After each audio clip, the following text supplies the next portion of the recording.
online broadcast network, AFTERBUZZ TV. Over 20 million weekly downloads in over 150 countries, and your number one source for after-show entertainment.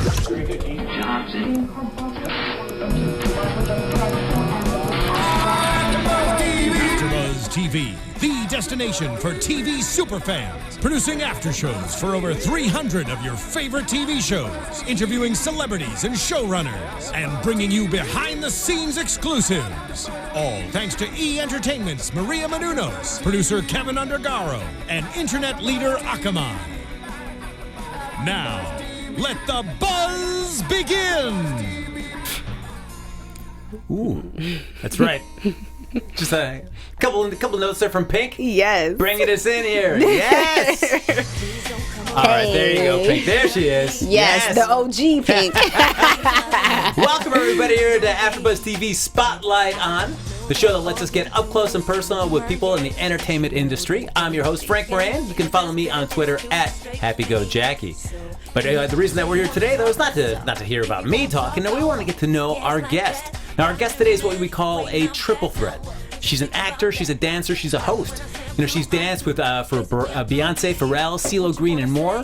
As an actor, she's had a chance to work with Samuel L. Jackson, Wesley Snipes, Angela Bassett. Been directed by Spike Lee, not once but twice. And you know, she's also the host of her own show on the Come Up. There's her own little web series there. And when she's not actually doing all this great entertaining there, she's also sharing her love for fitness. She's traveled over to Uganda, been part of the Breakdance Project to teach free classes to kids over there to get them fit and active. Her latest project right now is the A&E hip-hop drama Infamous, coming up later this year. Ladies and gentlemen, please give it up for Michelle Mitchenor. Hey. Yeah. Wow, you made me sound kind of cool. What do you mean? Kind of cool. Absolutely. Look at that. I was like, oh, okay, yeah, all right. I've done all that. Thank you for having me. Oh, it's our pleasure. Now, I mean, certainly no stranger to this kind of situation. You host your own show. Yes. Yes. So you're on the Come Up there. So you used to, you know, how does it feel to be on the other side of the seat, though? It's cool. I like it. I actually really do enjoy it. I just like socializing and speaking with people. I'm such a people person. So. Oh, all right. Yeah, well, we're going to spend this our time here together just diving deep into Michelle. Find out everything makes her tick and see if she'll spill any secrets for us. I don't know. well, let's just start off at the beginning here. You're from New Jersey. Yes, from New Jersey. Kinda. Yes. Okay, so I was born, my dad was in the military. So I was born on a military base in Georgia. And then we moved to New York. And then we moved to New Jersey. And I went to high school in New Jersey. So I kind of just affiliate with that's where I feel like I'm from. Like, I don't know. I feel like it's just where I went to high school, you know? Right. It's in middle school as well. And I just spent so much time there. So that's why I say Jersey. Now, as somebody from the Midwest and then spending some time here on the West Coast, I mean, you always hear about differences between New York, New Jersey. Is there a big difference in terms of living there in both those towns? Is there a distinct difference? Oh, no, you're a New Yorker. No, you're somebody from New Jersey. No. People from New York, though, will say yes. But I'm saying no. When you're in New York, New Jersey, you're so close to each other. You people who work in New York, a lot of them live in New Jersey and vice versa, you know. So it's very, very similar. All right. Yes. Okay. Yes, the East Coast flair. So now getting into entertainment, what was your first entry point? Was it acting? Was it dancing? It was dancing. Yes, I went. There was a tap club when I was like fourth grade, and I was like, okay, I'll try tap. Like it wasn't even. I don't know. I just was like, okay, I'll try it, and I fell in love with tap, and then from there. I just wanted to learn other styles, and then it just kind of just trickled from there. Yeah. Wow, that's anybody that can tap. That is just so impressive. I mean, I haven't done it in so long, but I have a strong, shuffle ball change. Yeah. It's very strong. It's still in there. Oh, man. Oh, that's fantastic. So when you finished school, when you decided to go to college, you're just like, I want to do that with dancing and performing. Did acting not really have any kind of influence on you at that point in your life? Well, when I was in high school, because I went to performing arts high school as well, and I kind of felt like, okay, which one of these disciplines would be harder to learn later in life? And I feel like dance was. Yeah, absolutely. Yeah. Yes. So I was like, okay, let me get into this dance realm, and and luckily I was able to still study in acting and voice. But then I had, of course, fallen deeply in love with moving and being a mover. So I was a dance major in college as well, and I took an acting class because you have to, part of getting a BFA in dance. And then when I graduated and I was in the city working as a dancer, I was like, let me just still take some acting classes. But at the time, I still didn't have like that courage to go out on auditions. But when I got here to LA, I was like, okay, it's time for me to really use all of my gifts. I want to do everything. Why not? You have this one life. So yeah, when I got to LA, I'm like, okay, it's time to get busy. All right. Now, as you're saying, it's like, which one of these disciplines would it be harder for me to learn later in life? Yeah. So now going through this, kind of looking back to you, like, is it harder for somebody just to start picking up dance? Well, I guess you never hear about anybody like any ballet artist starting late. Yeah. I mean, well, some people, I think for me at that time, I was just evaluating myself, and I think with acting, it's so just being true to the moment and to moments, and I think that that's something a lot of times you can't teach, I feel. And I just was like, I really want to learn ballet, and I don't, I want to learn ballet and modern and these different styles of modern and what that is. And for me, I'm like, I want to do it while I'm young and my body's so flexible and I can still do things. Because now I can't do things the same way I could do it in college, So yeah, at the time it was just like a physicality thing as well. So that's because we talked a little bit before the show there, just in terms about professional athletes, basketball players, things like that. When, as they say, father's time is undefeated. So that as you get older, the thing that you love doing the most becomes harder for you to do. Just physically, the body can't do everything that it did when I was younger. Yeah, you got to keep up with it. You know what I mean? If you don't use it, you lose it. So yeah, I just wanted, at the time, it was definitely what my focus was. But becoming an adult and wanting to use all of my gifts, and also being like, okay, it's time for me to start thinking about my kids and my kids' kids. What can I really build an empire off of? And I knew I didn't want to continue much longer dancing behind artists, and I wanted to be my own artist and have my own platform, and I felt I can do that as an actor. Very nice. Yeah. Well, as we're talking about dancing there, who is a teacher that really kind of had an influence on you, that really just kind of said yes, I love doing this, and they really kind of give you some insight in terms of dancing? Dancing, yes. Well, okay, when I was in New York, Rhapsody James, she's a choreographer who's choreographed for like Diddy and Beyonce, all the people. And she had this commercial dance training program specifically for dancers who wanted to work with artists, but also use their technique, but also maybe act if you wanted to. It's just more so just discovering who you are, as dance as the core, but what other branches you have that you want to branch out to. It's called Motivating Excellence. I was part of the first year training program that she has, and now she's like on year 5, I think. And that program was about 4 months long, 9 to 5 or 6 every 5 days a week, training in all styles, including acting. We had a show afterwards. We got different choreographers that were able to come in that we were able to work with, and she just really installed motivating excellence, that it's ME, meaning yourself, and knowing who you are as an artist, and being good about feeling good about who you are. Me, this is about me and my journey. And so any dancers out there, she's actually auditioning in New York for the 5th season. I think you can send in tapes, so go to motivatingexcellenceonline.com. She lives in LA now. Oh, cool.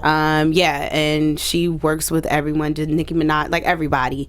She's a fantastic choreographer, teacher, and she definitely just encouraged me to fly. Like, yes, you're a dancer, but be whatever. I would think that's the hardest thing as an artist or anybody, is just finding who you are, because there's so much about people that you want to emulate because you respect what they do. Also, peers that you see them, and there's that could be that twinge of jealousy or the twinge of fear. But look what they can do that I can't do, and sometimes it's hard to just distill well, what's unique about me? What do I bring to the table? Was that easy for you to do?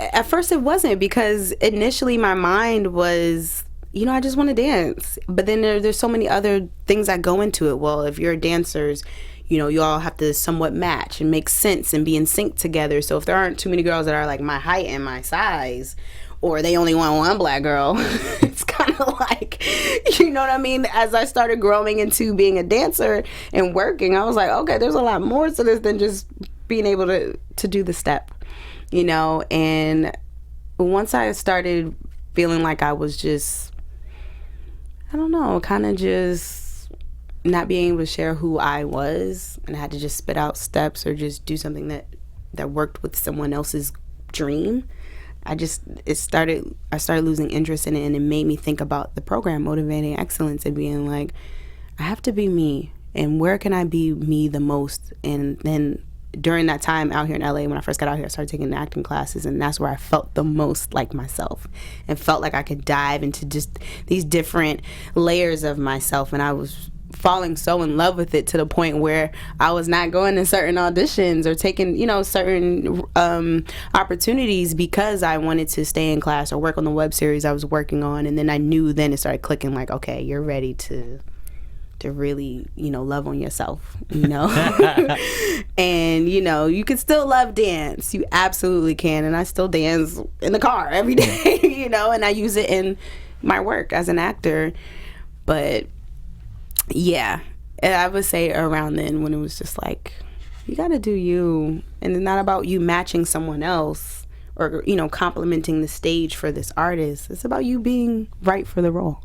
Now, for you, where does I guess do dancing and acting kind of split, and where do they kind of come together to really work well together? Oh, well, dancers make the best actors. I'm just all right. Yeah. I think athletes would say they make the best actors, right? Don't they? Are they always saying that? Sorry, I had to pull my chair up. I say that because we have to learn how to move with our bodies first. We have to be able to convey certain emotions without even speaking, you know? So I feel the best parts of acting is when someone's not speaking. If you think of Leonardo DiCaprio in The Revenant, a lot of times it was when he wasn't even saying anything that you're like, oh my goodness. That's someone who's in tune with their body. And I think that's where I thank God for being a dancer first, because it helped me transition into being an actor and understanding like moments and knowing how to sit in my body and use it. Well, very nice. Yeah. Now, Michelle, as we're taking a moment here, take a step aside here, we're talking about a little bit about entertainment here. Yes. It was talking about all sorts of things, maybe some kind of informative, kind of salacious, kind of funny, kind of humorous. Okay. And are you ever curious about a celebrity boyfriend's midlife crisis? Or you enjoy hearing stories about behind the scenes of Hollywood? Or maybe just amused by old TV shows and references, and movie references, things like that? Well, if you like any of that or all of that, then the show for you is The Tomorrow Show with Kevin Undergaro. He's one of the co-creators of AfterBuzz there, along with Marina Menounos. Look Love at that. Her. Yes. And he, along with AfterBuzz co-host Roxy Stryer, Ashley Daniels, and a lot of others here, are all in for all this insanity. You can watch live Monday and Thursday nights from 7 to 9 Pacific time on thetomorrowshow.com, or subscribe and download free on iTunes. You can go to thetomorrowshow.com for more information. That's cool. Yeah, look at that. On iTunes? Yeah. That's cool. Yes. So accessible. I love it. Yeah, now get back to when you came back and you focused on acting. Yeah. Where did you study when you were out here? I went to Dustin Felder's Actors Studio. His classes are at Space Station Casting Studio in Cahuenga in Hollywood. They have like a lot of auditions there, but his classes are there. And also Phaedra Harris Audition Lab. She's in Woodland Hills. Hers is more focusing on the technique of auditioning, which has really helped me, because you can be a fantastic actor all you want to, but if your auditioning is a little piss poor, it can be tough to get through that first round of casting, you know. So, no, that's true, because any classes or friends that I've heard of taking classes just saying, like, just from moment one, I mean, eyes are on you and you got to be conscious of that. Yeah. And you know what she taught me? Be yourself. So it goes back to, like I said, the motivated excellence thing, like just learning how to be yourself. And people respond to that when they feel that you're comfortable in your skin. It makes everyone in the room comfortable. And so then you have a more comfortable read, and then you can leave feeling good about yourself. Now for you, what are kind of auditions do you enjoy more? Do you enjoy dancing auditions, or do you enjoy acting auditions?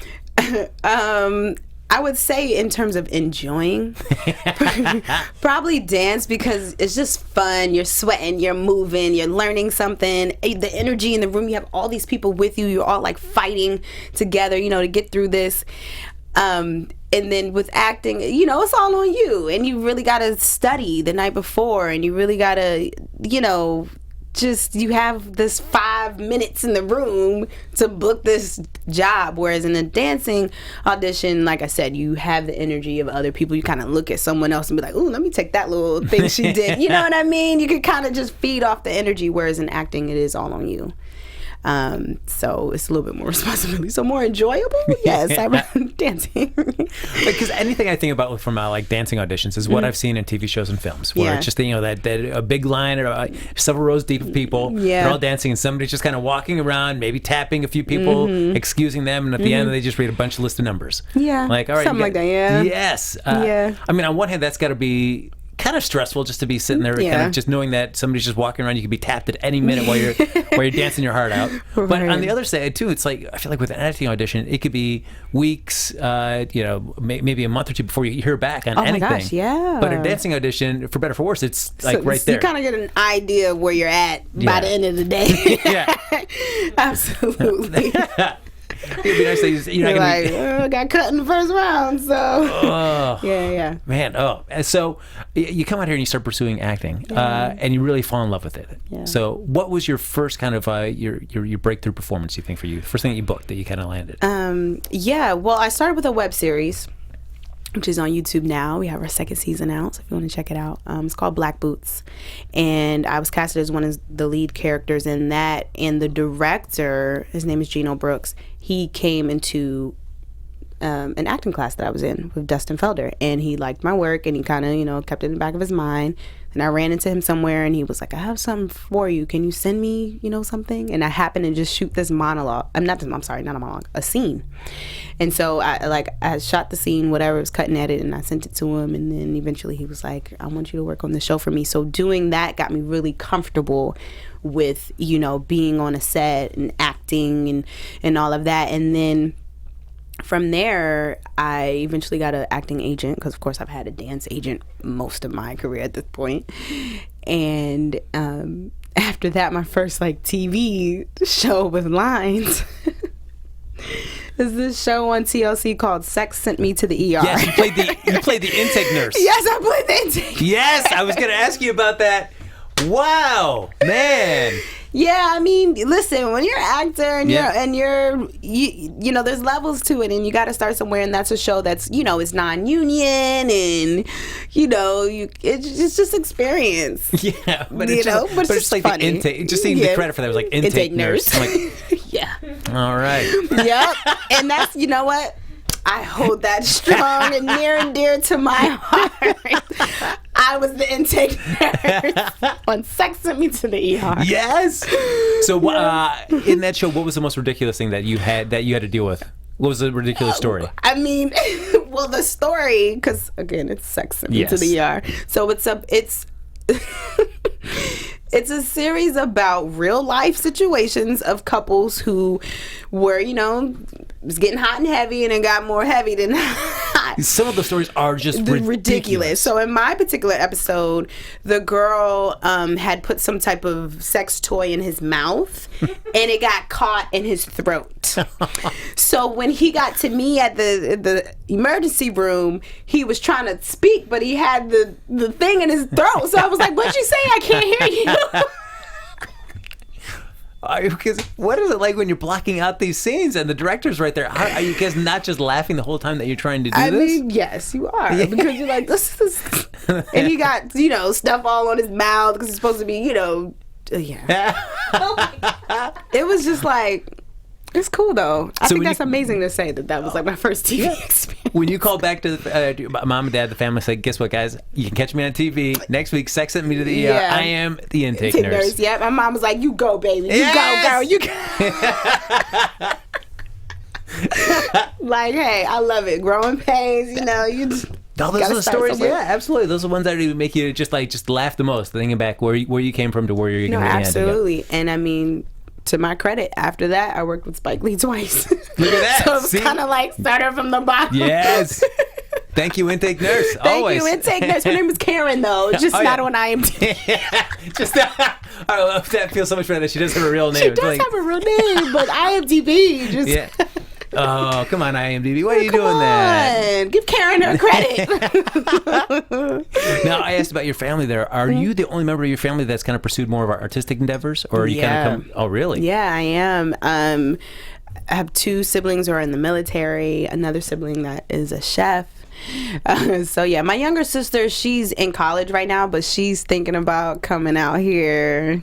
Her and I used to take acting classes together, but she kind of fell out of it. She was like, maybe that's more your thing. But I'm thinking now she's starting to like want to do it again. So I'm like, come to LA. Ah, nice. And so how was the family? They're very supportive when you wanted to make this move from being on the East Coast, come to LA, kind of pursue this the acting side of things? Where like, go for it, do it. Yeah, I mean, well, I have to give credit for sure to my father, because my dad was very much like, you need to act. I know you want to dance. I know you like to dance. He was like, but I really think that you would be a great actress.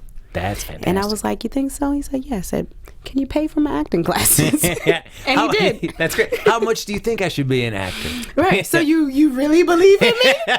Come up off that money so I can take these classes. And I mean, I have to give my pops his credit. He definitely pushed me sooner. Like, I knew I wanted to do it, but he definitely pushed me sooner than probably I would have. So, love you, Dad. Yeah, look at that. See, it's always nice when you see somebody that spots that potential in you. Mm-hmm. There you go. Much like the person that got you involved in the web series, too. Saw that potential just in an acting class, and then boom, yes, I like what she's doing. Yeah, it's really cool. And the same thing with my acting agent. I was in the audition lab class, and he was a guest there.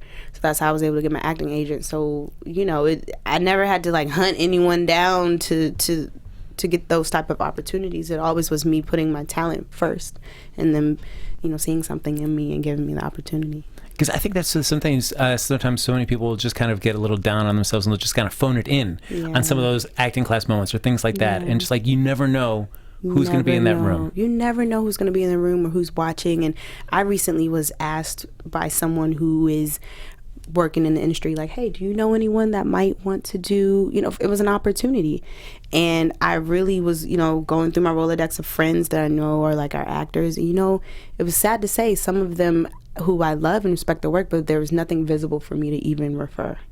You know, not having like the best headshot, or, you know, any type of clip.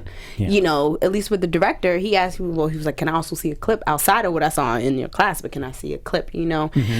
So those are things that I think that I'm grateful that I made sure I got in order, you know, ahead of time, because they prepared me for when someone was like, okay, well, can I see something? Yeah, absolutely. And I was able, you know, to provide them with that. Yeah, because those windows of opportunity when somebody makes an offer to you like that are so small that if you just like, all right, I'll get to it. Yeah, I guess I'll put something together, and then all of a sudden it's too late. It's too late. Yeah. I think probably the core to most of my success has been when preparation met opportunity.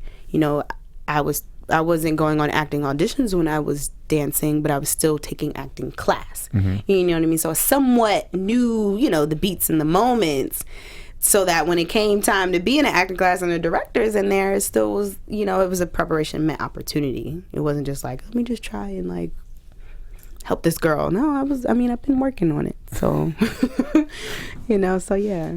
Now, to take a little sidestep there to a little bit of your past there while you're still in school. Yeah. You were Miss Black Towson University. Yeah. Yes. So what were the duties and responsibilities?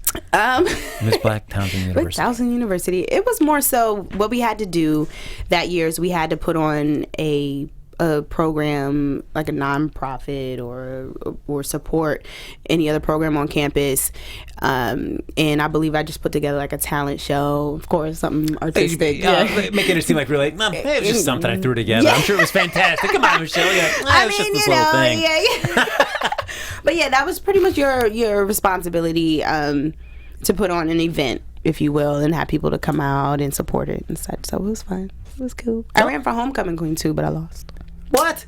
Come on, what are you guys thinking? No one voted. Well, not enough people voted for me, but it's fine because Towson just reached out to me and like wanted me in like some interview thing, alumni doing stuff thing. I was like, yeah, all right, yeah. So you want to be his homecoming queen? That's fine. That's no deal. Cool. All right, there you go. So now, speaking of other things that involved in, tell me just a little bit about going to Uganda and doing the breakdance project. What led you to get involved with that, and what was that experience like? Yeah, breakdance project Uganda.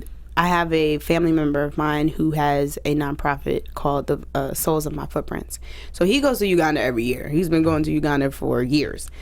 And I always was like, all right, cuz I'm going to come with you one year when I have the money, you know. So I was finally able to go this past September. And I thought I was just going with him to help him hand out, you know, shoes and dental needs to these villages. But when I got there, they were like, oh, so we heard that you're his cousin that dances and does all this amazing stuff. So we have this thing called Breakdance Project Uganda. Here's your workshops. You have this interview. Like, they had a whole thing planned for me. And I was like, oh, okay. But it ended up being so phenomenal, so life-changing, so cool.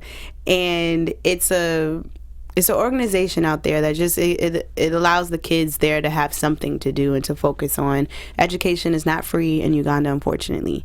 So, which was heart-wrenching to see and even understand, because I was like, well, what do you mean education isn't free? And it's like, if their families could not pay for them to go to school to learn, they just don't go.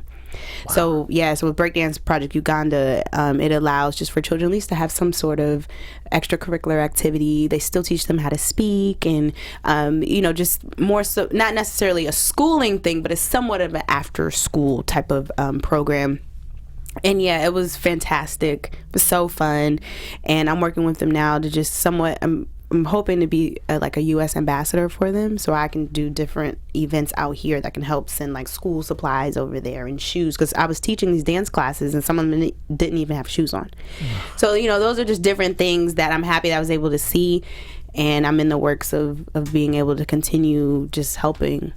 Because they want to learn. I can imagine they're so thirsty for that. They're so thirsty. They're so thirsty for someone to pour into them and to learn. So I definitely want to do what I can, you know. And it's interesting, when I was teaching the dance class, it was just like this open space. We were just outside, you know. I was teaching this dance class, and then right next to us was a basketball court. And I'm seeing like these 6-7 guys just running up and down the basketball court with these like worn out uniforms and worn out shoes, and I'm like, dang, I just want to help everyone in the world. You know, but they're very passionate out there, and I'm passionate about them, so I definitely want to help as much as I can moving forward. I'd have to imagine an experience like that has got to be a combination of like heartbreaking and just like really just soul enriching. Yeah. Just seeing, you know, just where the status of their life, but then just how they cope with that and just keep just like their head up. Yeah, how they cope and how happy they are and how excited they are. And, you know, they were teaching me things, and they're all still bilingual, you know, everyone there spoke English as well as their mother tongue, you know what I mean? And it made me feel like, well, man, I only know English. Like, what am I doing with my life? And I went to school for free. Except for college. But, you know, I went to school for free.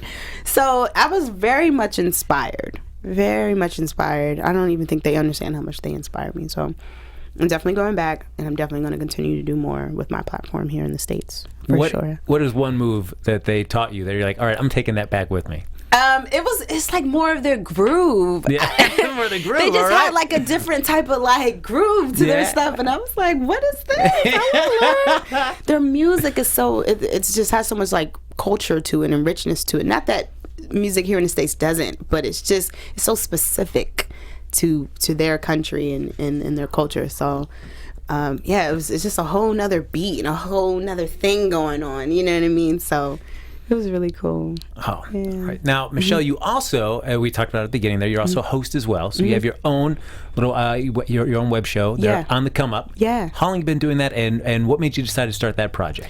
Yeah. Well, we had our first season last summer. Our seasons are in the summer. So I pretty much, we were just surrounded by so many people that were doing so many great things, and they weren't celebrities per se, but they're doing really great things, and you can see that they're going to be on their way. And so we felt like, let's just interview people. Yeah, and I love the setting because it's just right there. You're on a couch, you're all hanging out. It's a very chilled, relaxed environment. It's very chill and relaxed. And, you know, we got our friends together that are DPs and, you know, have cameras and lights and everything. And we really wrote out our show, and we shot it in 2 days. So we had all the guests come in just like after each other. I mean, you know, when you're working on your own budget, you got to do what you got to do. Yeah, no. It's like no fancy craft services. Yeah, no. I mean, but we had our little like fruit tray. Yeah. There you go. Yes. Absolutely. We took care of our crew. We were like, okay, we have lunch now. Yeah. Lunch. Like, we, you know, because we're used to working professionally, so we were like, okay, we got to give them an hour, and this is, because happy crew is they'll do everything for you. Make sure like we can't pay you a lot, but we're gonna pay you, because we respect them, their time and their art. And so we had people just come in after each other. We would change in between, and we put out the episodes twice a month. Throughout the summer, in June, July, and August. So we're back in the lab again, so that we can do the same thing this year. But one of my hosts, she's going on tour. Oh, wow. Yeah, she's a dancer, so she's going on tour. So we have to back it up a little bit, maybe more of a fall season. But we want to continue doing it at least 6 episodes a year and making it like a little seasonal thing. So yeah, that's cool, because it's just fun to see. You're so used to seeing like the one host interviewing maybe multiple people, but just seeing like the three there on the couch. Yeah, just on the couch hanging, and of course we want to grow in heights in different ways with it. So who knows? Maybe we'll come to AFTERBUZZ and hang out on the come up here at AFTERBUZZ. Let's who knows? Because it certainly feels like these days it's good to have, I used to say, like finger in a lot of different pies, so to speak. Yeah. Just to be doing so many different things, just to both keep you just excited about what you're doing as well, but then you just can't wait for opportunity to come to you. Yeah, and someone that I just love and adore, which is J-Lo. And I love that she's a host on American Idol, or a host judge. She's a judge on American Idol, but then also has a show on NBC, but then also, has a residency in Las Vegas, and I just in her own like TV. I think she has her own channel or something. Oh yes, Spanish. She has her own channel. And I'm sure there's things we don't even know that she's doing. And I've always just loved just her entrepreneurship, and that's something that I'm very passionate about. I definitely want to continue being an entrepreneur and having different things that I do, so I never get just bored. Yeah, for sure. Yeah, it would keep you excited about being out here. Exactly. And it does. It helps so much. It keeps you sane, too. When you get all these no's and all these auditions, you're like, well, I got on the come up, and I got that's right. Breakdance Project Uganda, and I'm going to be okay. Yeah, I don't need that. It's fine. But 2 great things that happened for you is by the same director, Spike Lee. Yeah. You start off doing NBA, the video game. Yeah, 2K16. Yes, you do that. Mm-hmm. And then all of a sudden you come out and Chi-Raq comes up. Yeah. How did that? Did he approach you between that time? Did you just have to audition for that, or how did it come from NBA to all of a sudden Chi-Raq? Yeah, when I got back from doing NBA 2K16, which was at the top of the year last year, a couple of weeks after I got back, we just had an audition. And from my understanding, I'm sure he had other actresses he could have definitely given the role to, but he still made me audition. And then, and then after that, I just got the job. And then I left shortly after that and spent all summer in Chicago. Yeah. Not a bad place to be. Not a bad place. No, in the summer. In the summer. The winter, forget it. No, do not go to Chicago in the winter. It's the pits. No. So cold. I'm from there originally. People say, like, hey, don't you miss the seasons? No. Nope. The downtown area is so beautiful. We stayed in like the Gold Coast area. So cool. So good. Oh. Yeah. And one other thing I want to ask you is that you have a great quote out here where it's like, I want my work to start important conversations. Yeah, I do. I love that quote. Yeah. So what kind of conversations do you want those important conversations to be that you want to prompt people to have? Yeah, I think just conversations that encourage you to care about something bigger than yourself. Something that I've recently been researching or just starting to put more of an ear to is just transgender. Just like with Caitlyn Jenner and everything, and I'm not very much educated on it, but it became something that I was like, wow, what? This is kind of like the first time I'm really hearing about someone, this well-known, being public about this. And then the woman from Orange is the New Black. And so I just started reading more about it, and I'm like, wow. Then I started seeing there's been some prominent figures in the transgender community that have like books and have really been on the front line fighting for their rights and what they deserve. I'm like, wow, why doesn't anyone know this? So things like that, you know what I mean? And of course, that's just something I was just thinking about, because I just thought it was so interesting how you only hear about Caitlyn Jenner, but there's been so many people before her who have really been trying to pave the way. I thought that was really interesting. And so there's that. And Leonardo DiCaprio is really big on the environment. Just some important conversations that we don't typically talk about we're so social media, Instagram, and what everyone's doing in their lives, and it's like, let's talk about something important. Let's pave the way from this generation of children who only know Instagram. Yeah, it's like, oh my God, did you see that photo of that? Oh, what was that? What was she wearing? Did you see Kim Kardashian's new hairstyle? Yeah, it's like, okay, let's start important stuff though. There's more that we can talk about. There's more that we can talk about. Yeah. I mean, I guess that's like the pluses and minuses of social media. Yeah. And in one sense, it's so great to be able to stay in touch with people that you might not be able to get to see on a regular basis from all around the world, which is fantastic. But on the other sense, it can really just make the conversations very shallow, very superficial, and it can all be about and the attention span can become so quick. So yeah, that's why I'm very grateful that I was in a project like Chi-Raq, because again, it just started an important conversation of, okay, so what's really going on in the south side of Chicago? A lot of people did not know anything about that, and how much of a epidemic it is down there, and I didn't really know, to be honest. So I learned a lot being down there, and just to continue being a part of important conversations. Oh, well, one other thing we're going to be hit real quickly is that you're on the new A&E show, Infamous, hip-hop genre, crime drama there. Yeah. So how was that to be part of the cast there? It's super cool. This is my first time being a series regular. So from Sex Sent Me to the ER. Yes!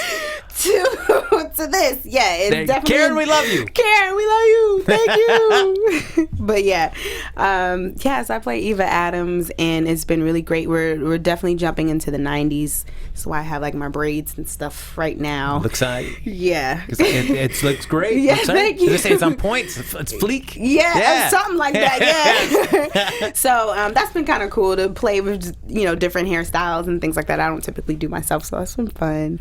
And I'm excited about who I'm working with.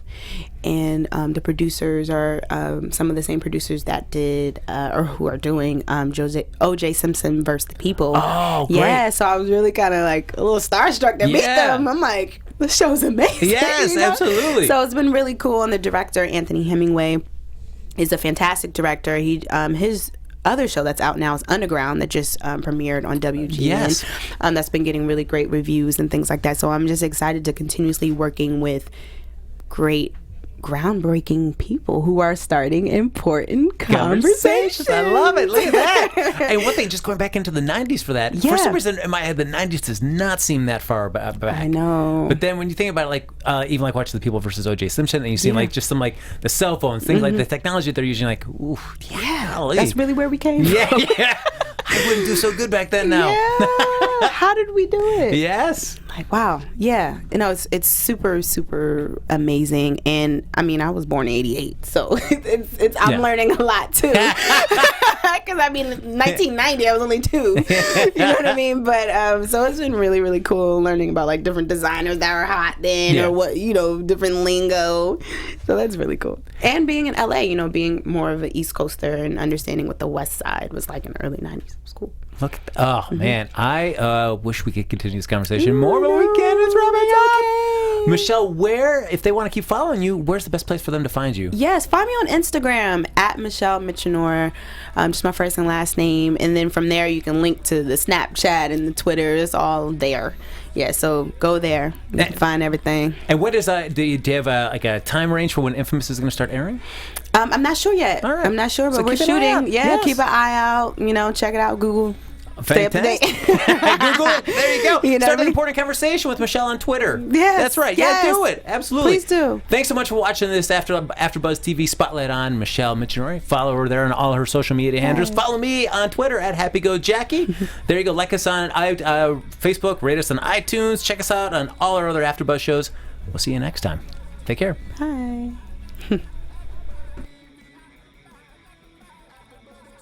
From executive producers Maria Menounos, Kevin Undergaro, Phil Svitek, and the entire AfterBuzz TV staff, we would like to thank you for listening to the AfterBuzz TV network. To watch or listen to other after shows and post comments or questions, be sure to visit AfterBuzzTV.com. I'm Sir Richard Wentworth, and this has been a presentation of AfterBuzz TV. Buzz you later. The views expressed herein are those of the hosts only and do not necessarily reflect the views of AfterBuzz TV or its owners or principals.